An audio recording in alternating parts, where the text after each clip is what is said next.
تمام سننے والوں کو السلام علیکم۔ اقبال کی محفل میں آپ سب کو خوش آمدید۔ کلام اقبال سے علامہ اقبال کی ایک نظم۔ حادثہ وہ جو ابھی پردہ افلاک میں ہے، عکس اس کا میرے آئینہ ادراک میں ہے۔ نہ ستارے میں ہے نہ گردش افلاک میں ہے، تیری تقدیر میرے نالائے بے باک میں ہے۔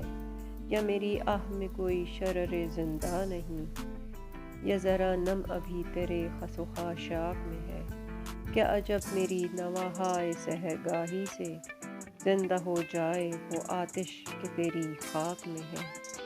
توڑ ڈالے گی یہی خاک طلسم شب و روز، گرچہ الجھی ہوئی تقدیر کے پیچاک میں ہے۔ آپ سب کا سننے کا بہت شکریہ۔ کامنٹس میں اپنی رائے کا اظہار ضرور کیجیے گا۔